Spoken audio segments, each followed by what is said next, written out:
Hello everybody, myself Prasant Mukhopadhyay, a faculty member, Electrical Engineering Department, Bipolar College of Engineering and Management. In our last class, we have discussed about two important members of thyristor family, the diac and track. Today we'll discuss about silicon control switch, SCS, its construction, principle of operation, characteristics and application.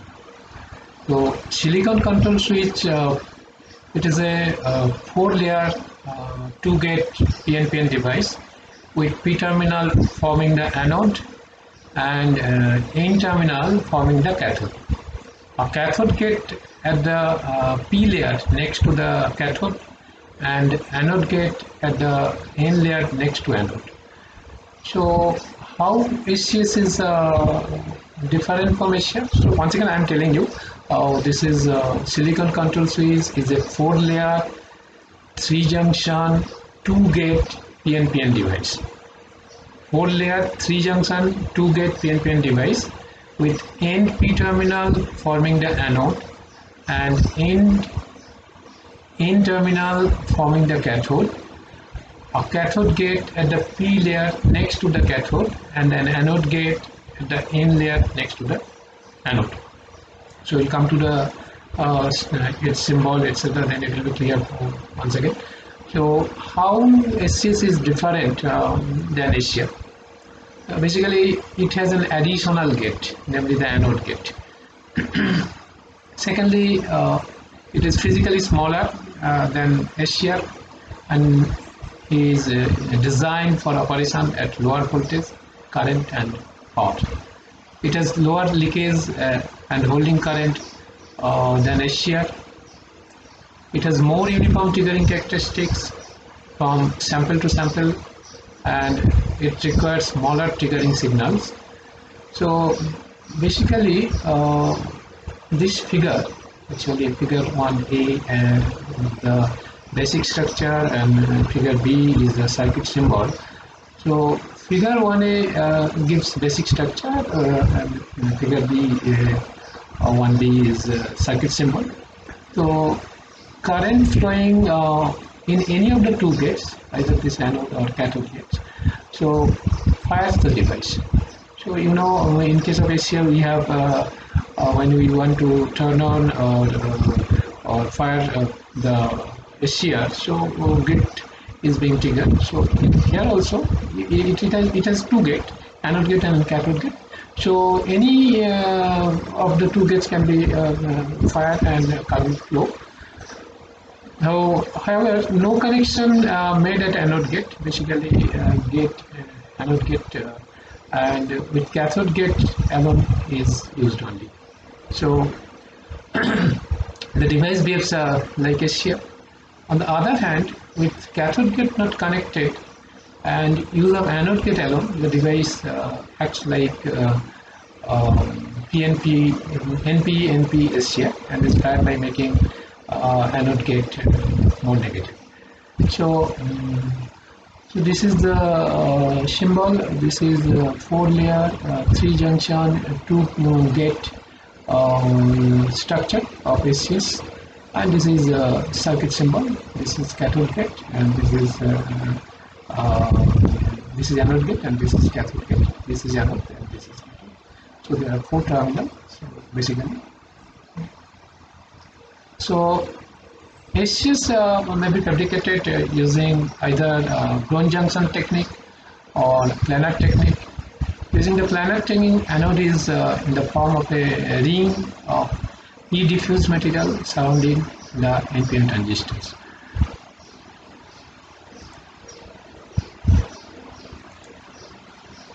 See, working of say silicon control switch, actually it may be studied concerning the SCS to be formed of 2 transistors model. This is transistor.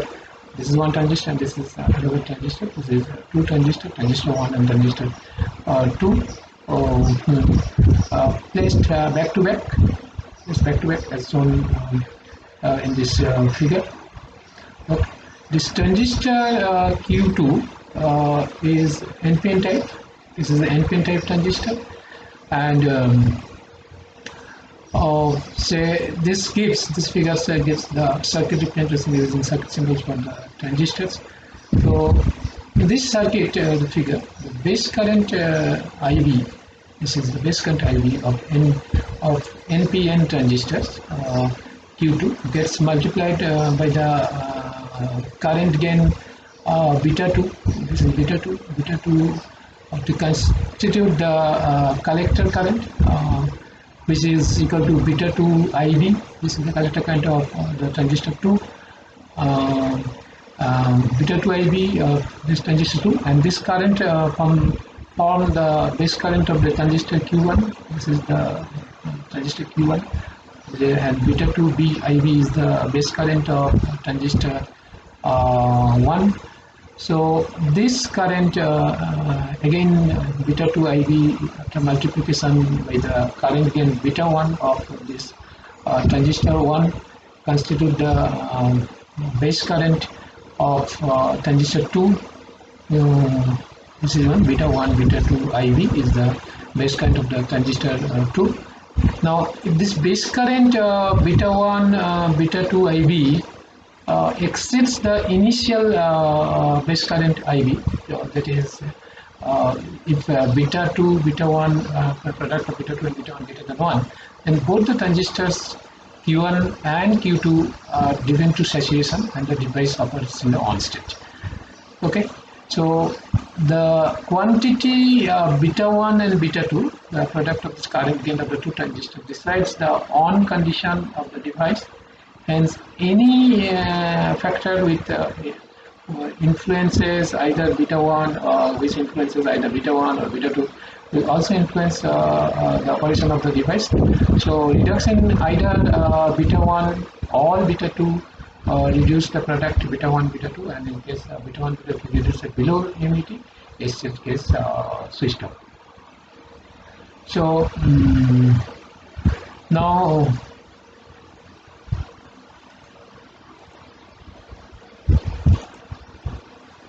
what is the volt ampere characteristics of the SCS? This is the figure of the volt ampere characteristics of the SCS. Here this figure gives the for specific value of gate voltage, this specific value.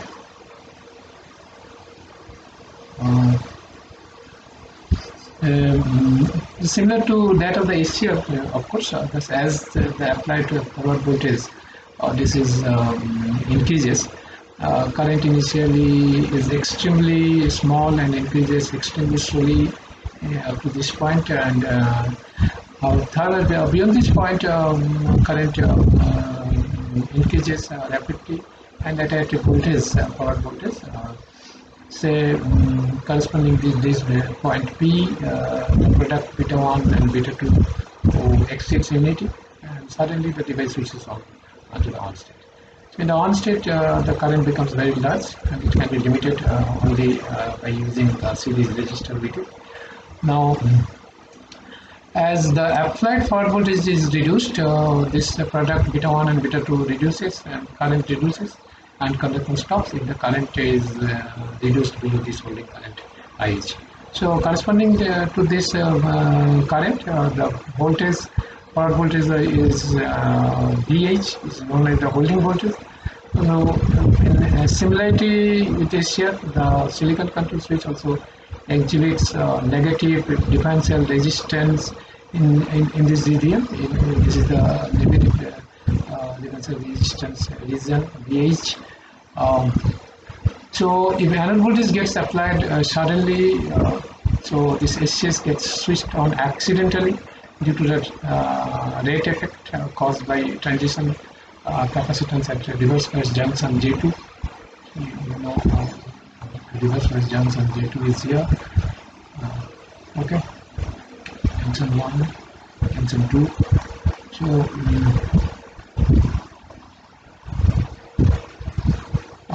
now silicon switch, its application. So silicon control switch is used in say pulse generator, voltage sensors, counters, timing circuit, logic circuit, triggering circuits, etc. So device is used in lamp drivers, power switching circuits, and logic circuits, as well as in essentially any circuit that requires a switch that can be turned on and off by two separate control pulses. So these are the some commonly used or application of silicon control switch. So we discussed about this SCS, its construction, its structure, its symbol, how it operates, and how it is characteristics, and ultimately where it is mostly used. Okay, so that's all about silicon control switch.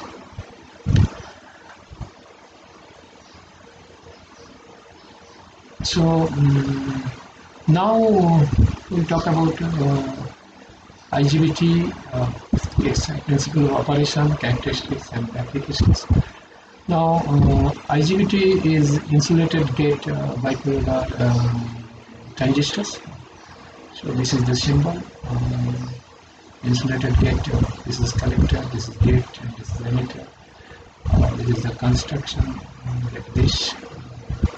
So construction and this its working characteristics.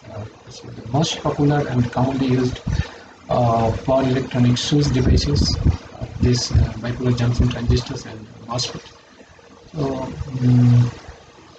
we have already studied the BJT and MOSFET working in our earlier semesters. So and how they are used in circuits. That's what we have studied. Now we'll discuss about IGBT, insulated gate bipolar transistor, its principle of operation, characteristics, and application. First of all, we show you a brief overview of this IGBT. This is the symbol, collector, this is gate, and this is emitter. This is the say practically available IGBT, how it is looked at.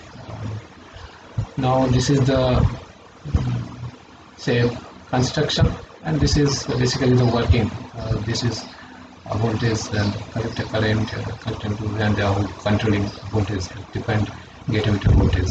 So this is cutoff region, this is active region, this is saturation region. So later on we are coming to these portions.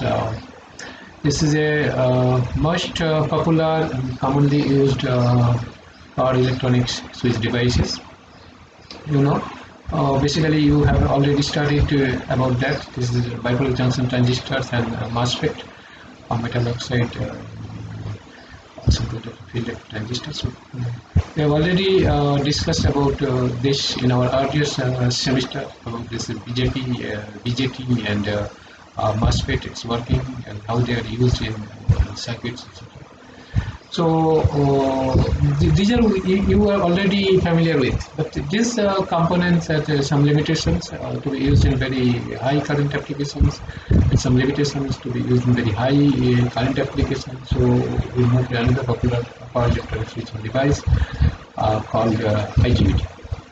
So since we are talking about power electronics and drives, and since power electronics deals with a large power to handle with, so that's why this BJT and MOSFET, which we have studied earlier in earlier semester, so that will not of any use for high current application. So we'll learn about IGBT. So IGBT, you can think IGBT is a fusion between BJT and MOSFET. These components have input characteristics of BJT and output characteristics of MOSFET. So very interesting. So since it's the fusion between BJT and MOSFET, so its input characteristics is like BJT and the output characteristics is like MOSFET. So today we'll discuss about the basics of IGBT, how they work, how to use them in circuit designs, etc. So now come to the point of what is an IGBT. So it's a short form of insulated gate bipolar transistors.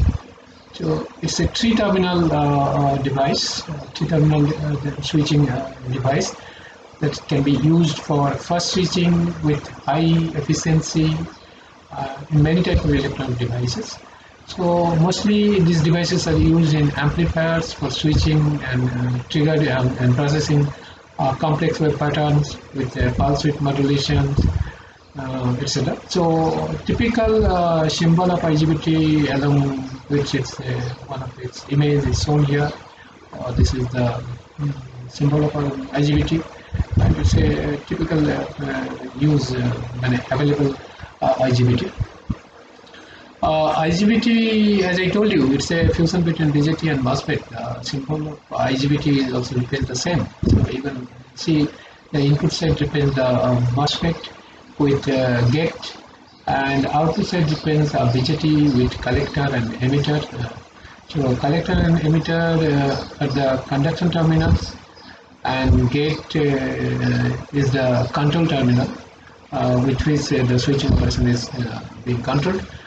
So very interesting thing is that since it is a fusion of BJT and MOSFET, so MOSFET contributes its gate terminal portions, which is used for controlling purpose, and this BJT is contributing the collector and emitter portion for conduction terminals. So what is the internal structure of IGBT? So it is can be constructed with equivalent circuit. It consists of two transistors and MOSFET. As the IGBT possesses the output of the combination of PNP transistors and NP transistors, NPN transistors, and this MOSFET. So IGBT combines low saturation voltage of a transistors with high input impedance and switching speed of a MOSFET. Once again, I'm telling it combines the low saturation voltage of transistors with high input impedance and switching speed of MOSFET. The outcome obtained from this combination delivers the output switching and conduction characteristics of the bipolar transistors, but the voltage is controlled like a MOSFET. So once again, since it is a combination of two, this combination delivers in such a way the output switching and conduction characteristics of a bipolar transistor, and voltage control is like a MOSFET. So this is C, this is collector, this is emitter, and this is the gate of IGBT. So since it is a combination of MOSFET and BJT, they are also called different types of names. Different names of IGBT are, say, insulated gate transistors or IGT, metal oxide insulated gate transistors or MOS IGT, gain modulated field effect,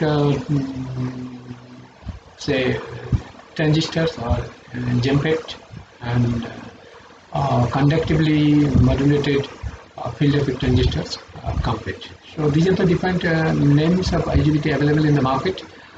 This, once again, I am telling you, this is insulated gate transistors, IGT, metal oxide insulated gate transistor, MOS IGT, gain modulated field effect transistors, or JEMPET, conductively modulated field effect transistors are complete. So how it works? So this working of IGBT is shown here. So IGBT has three terminals attached to three different metal layers. So this is these three terminals.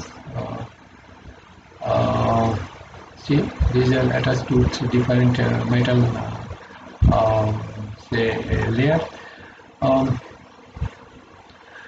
The metal layers of the gate terminal is insulated from the semiconductors by a layer of silicon dioxide. See, that is shown here. Silicon dioxide. This is the silicon dioxide that is isolated from this terminals. So IGBT is constructed with 4 layers of semiconductor sandwiched together. The layer closer to collector is the P plus substrate layer. Above that is N minus layer. So this is P plus substrate, and that is N minus in negative layer actually. So another P layer is kept closer to the emitter inside the, and inside the P layer we have the N positive layers. See, there it is. See, these are okay. So the junction between P positive layer and the N negative layer is called the junction J2. This is junction J2. P positive and N negative means this is junction J2. And the junction between N negative layer and P layer is called junction J1. This is junction J1. Okay. So the structure of IGBT is shown here. This is like this. What I told you. This is depicted here. Now, to understand the working of IGBT, consider a voltage source VG is connected between connected positively to the gate terminal with respect to the emitters. See, positively to the gate terminal with respect to the emitter. Emitter is negatively connected to the negative terminal. Now, so now consider other voltage source. This is a VCC connected across the emitter and the collector. VCC is connected to the emitter and the collector. Collector is connected with the positive terminals. And with respect to emitter is connected with the negative terminals source. So now due to voltage source VCC, so junction J1 will be forward biased. This junction J1 will be forward biased, and junction J2 will be reverse biased. Okay, since junction J2 is in reverse biased, there will not be any current flow inside the IGBT from the collector to emitter. So initially consider that there is no voltage applied to the gate terminal. So at this stage IGBT will be in a non-conductive state, that is shown earlier. In the characteristical we will find it. So later on we are coming here. So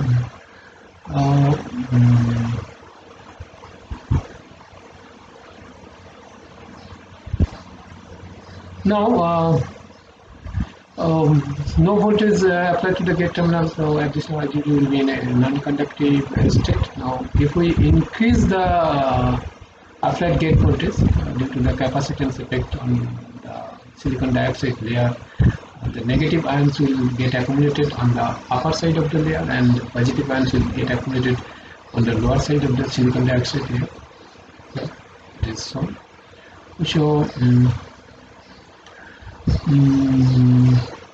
So this will cause the insertion of negative charge carriers in the P region. So higher the applied voltage, this VG, greater the insertion of this negatively charged carriers, and this will lead to the formation of a channel between junction 2, which allow flow of current from collector to emitter. That is shown here. Collector to emitter. So the flow of current is represented. That is I told you in this picture, this directions.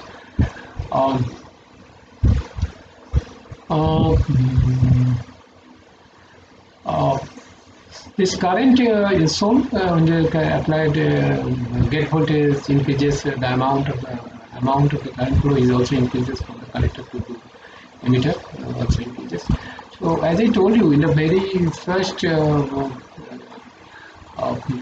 starting, so this is the characteristic which I will discuss later on in details. Now, what are the types of IGBT? So types may be classified into two types of IGBT based on the N plus buffer layer. The IGBT is that having the N plus buffer layer is called the punch through IGBT or PT IGBT. The IGBT that does not have any N plus buffer layer are called the non-punch through IGBT or NPT IGBT. So based on their NPT IGBT and PT IGBT, that is the non-punch through and punch through, are named as symmetrical and non-symmetrical IGBTs. So the symmetrical IGBTs are the ones that have equal forward and reverse breakdown voltage, and the asymmetrical IGBTs are the ones that have a reverse breakdown voltage based on the forward breakdown voltage. So symmetrical IGBTs are mostly used in AC circuits, whereas asymmetrical IGBTs are mostly used in DC circuit because they don't need to support voltage in the reverse directions. So so you get two types of IGBTs. One is punch through IGBT and another is non-punch through IGBT. Because of their say N plus buffer layer, these are called punch through, and N plus buffer layer where it is not there, so it's called non-punch through IGBTs. So now that is the types. Now we'll come with the next. So we get two types of IGBT. One is punch through IGBT and another is non-punch through IGBT. And they are named as per the N plus buffer layer presence. Where buffer layers is present, that is called punch through, and where it is not present, so it is non-punch through IGBT. Now, what is the difference of between these punch through IGBT and non-punch through IGBT? Punch through IGBT before doing this difference, we must say this non-punch through IGBT are called symmetrical, and punch through IGBT are called non-symmetrical IGBTs. And this symmetrical IGBTs because that have equal forward and reverse breakdown voltage, and asymmetrical IGBTs have a reverse breakdown voltage less than the forward breakdown voltage. So mostly symmetrical IGBT is used in AC circuits, and asymmetricals are used in the DC circuits. They don't need to be support voltage in the reverse direction. Now, with this, we can draw the differences between punch through and non-punch through IGBTs.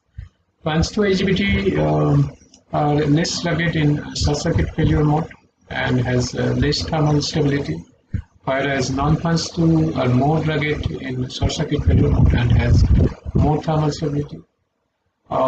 In punch through, collector is heavily doped P positive layer, and the non-punch through collector is lightly doped P negative layer.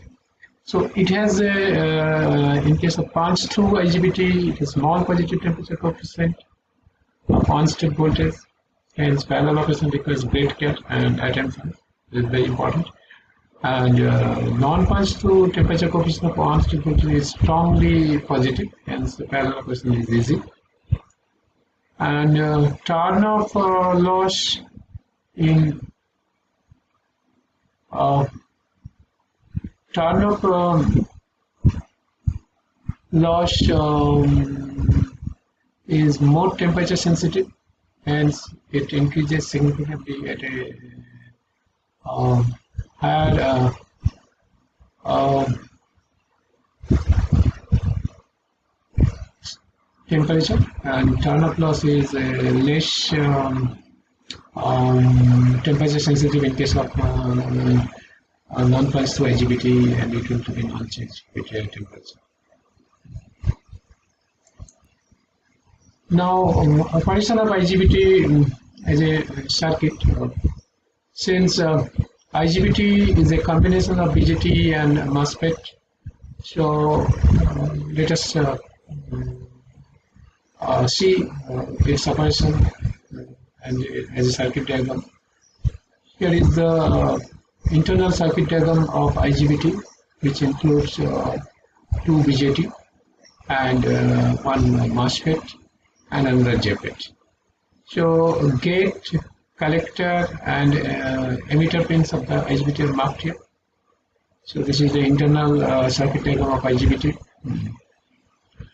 Now collector of PNP transistors is connected to NPN transistor through this JFET.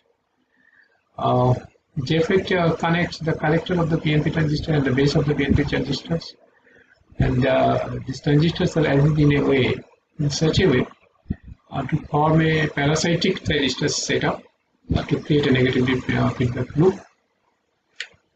So the resistor RB, this one, is placed to short base and emitter terminal of NPN transistors.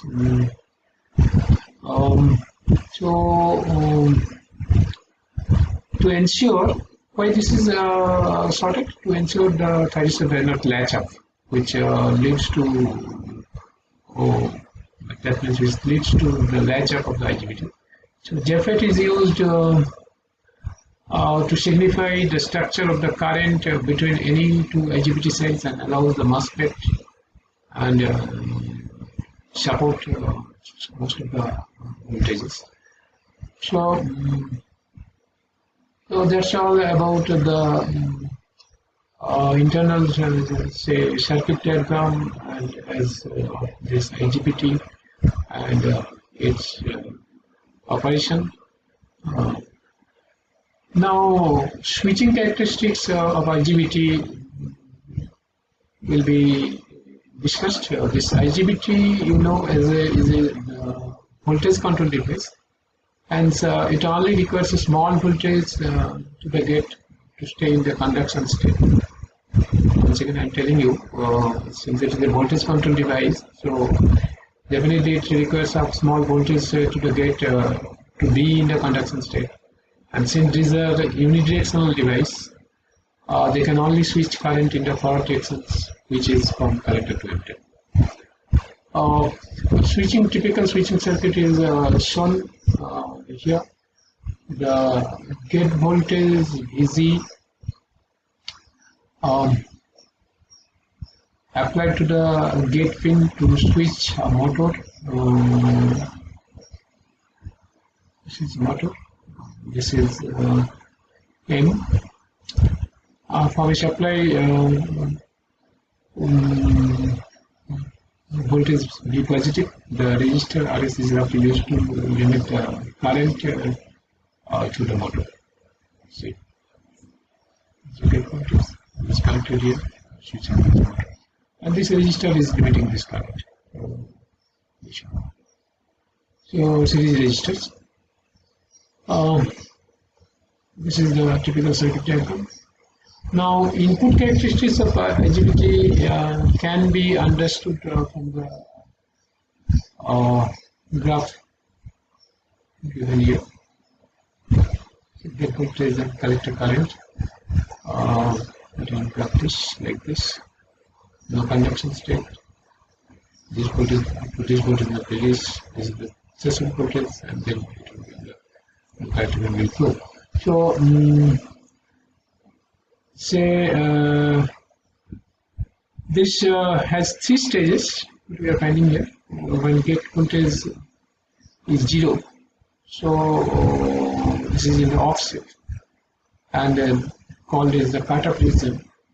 when get emitter voltage is increased, if it is less than the threshold voltage, so then a small leakage current will flow. The device will still in the cutoff region. When this get emitter voltage is increased beyond this threshold voltage, the device gets into active region and the current starts flowing to the device. So this flow of current will increase in voltage, this get emitter voltage. That is shown here. You see the current emitter voltage is the current. This is the cutoff region. So it is that get emitter voltage 1. Now it is increasing to get emitter voltage 2. And it is this region is called active. This is saturation region. So that is the characteristics of this IGBT. Its switching characteristics. Now, how applications of IGBT is IGBT are used in various applications. I told you the AC and DC motor drives, unregulated power supply, switch mode, power supply, SCS, traction motors, control, electrolytic, inverters. So used to combine and isolated get effect, control input, and bipolar transistor switch in a single device. So these are some applications. Yeah, so many more applications are there. So how this IGBT is available in a package form? So package of IGBT is like this different kinds of packages, like different names from different companies are available. So for example, in the NAND technology of through-hole type and surface-mount type packages. Through-hole type packages includes TO262, TO251, TO273, 274, 220, 220, 3, F3, TO247, TO247 AD, and surface mount package includes TO263 and TO252. So, so that's all about IGBT. So what we have studied about IGBT is, in a nutshell, what is IGBT, what it is, its symbol, its construction, its working, and then how its structure, its internal structure, its working, how it works, then its types,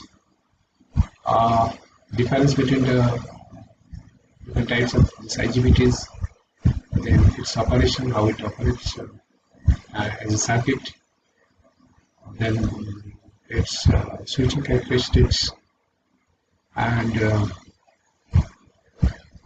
its